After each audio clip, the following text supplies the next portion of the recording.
Atos dos Apóstolos 1 e 2.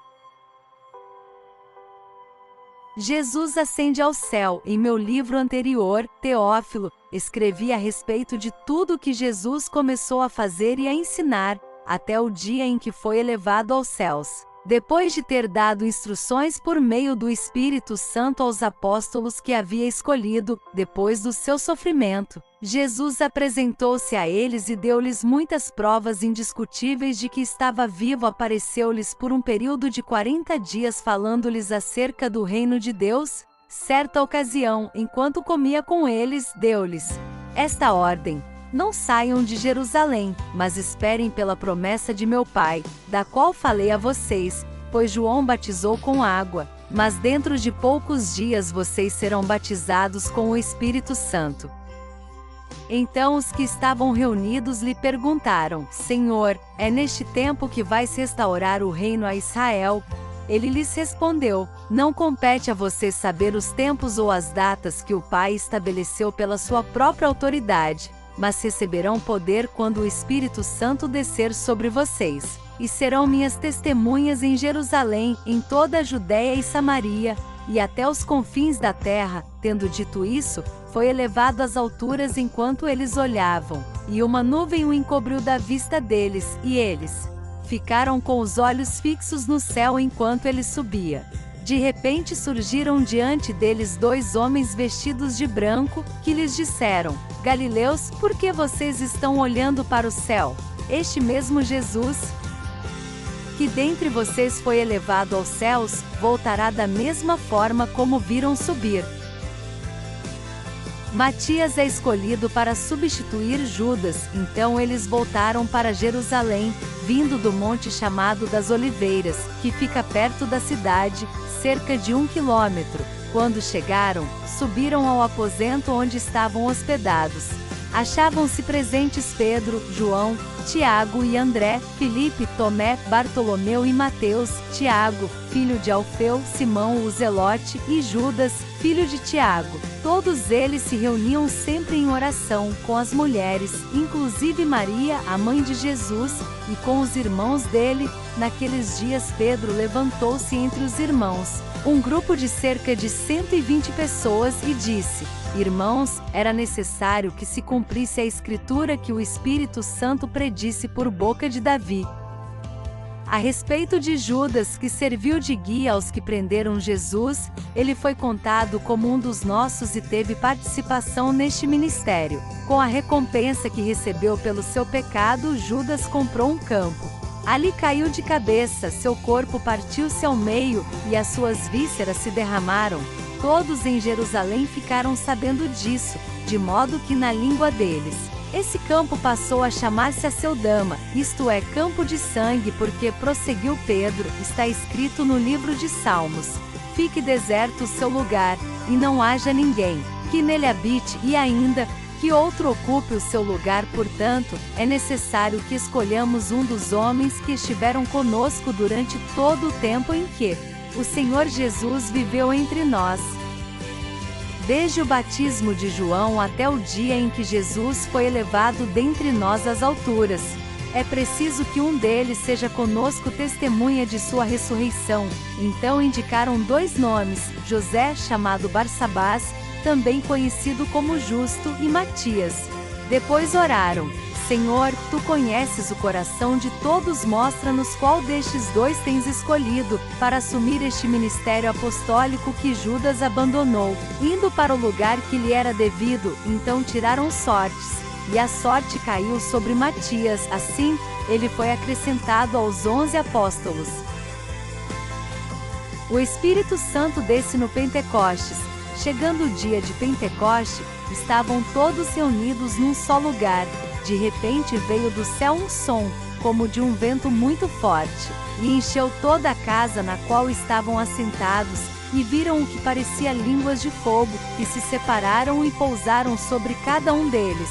Todos ficaram cheios do Espírito Santo e começaram a falar noutras línguas, conforme o Espírito os capacitava. Havia em Jerusalém judeus devotos a Deus, vindos de todas as nações do mundo.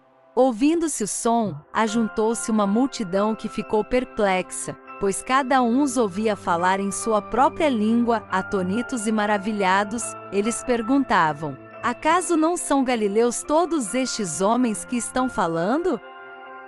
Então, como os ouvimos cada um de nós em nossa própria língua materna?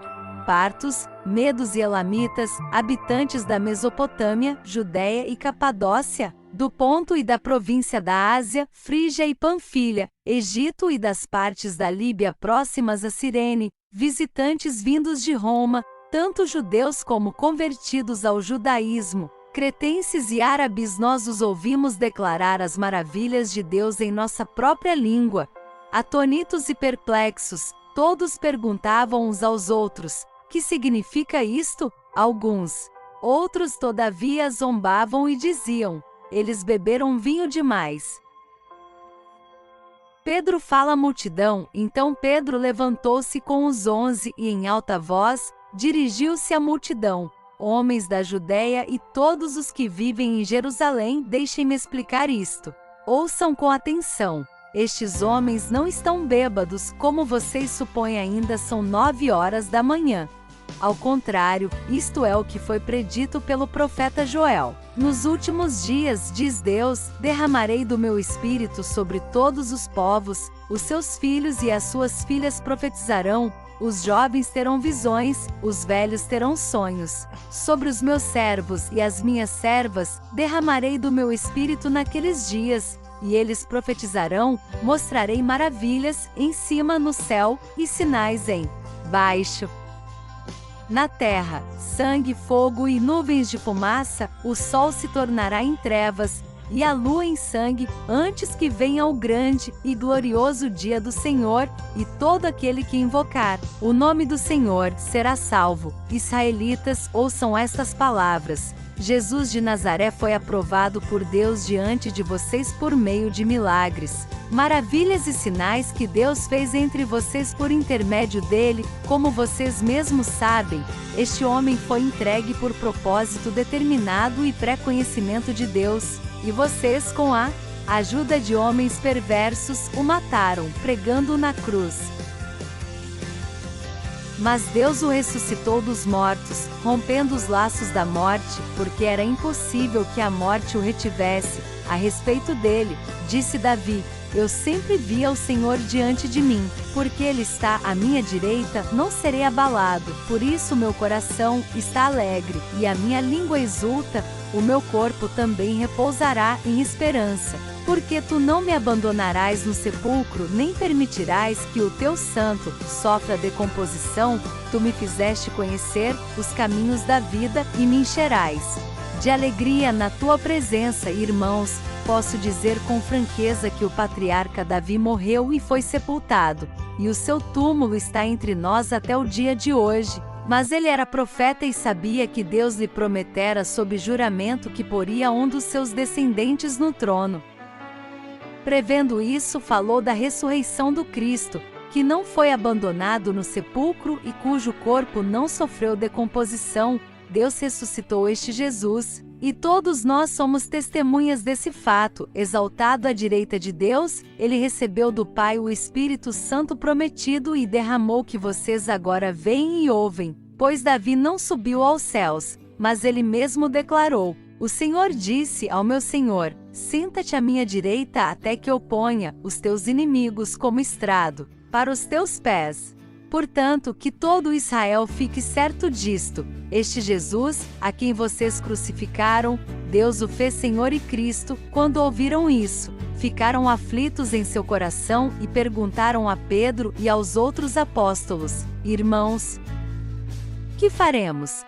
Pedro respondeu: arrependam-se e cada um de vocês seja batizado em nome de Jesus Cristo para perdão dos seus pecados, e receberão o dom do Espírito Santo, pois a promessa é para vocês, para os seus filhos e para todos os que estão longe, para todos quantos o Senhor, o nosso Deus, chamar. Com muitas outras palavras os advertia e insistia com eles: salvem-se desta geração corrompida.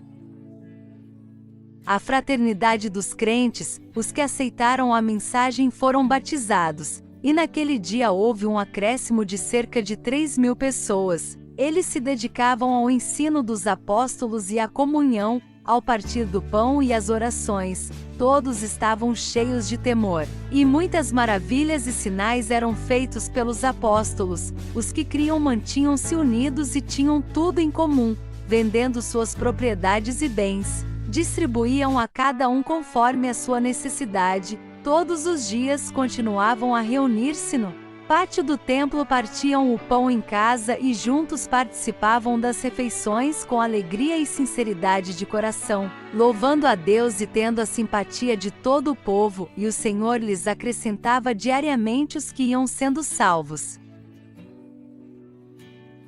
Inscreva-se no canal, curte e compartilhe para essa oração alcance pessoas que estejam precisando de oração. Não quebre essa corrente do bem. Deus disse: propaguem minha palavra.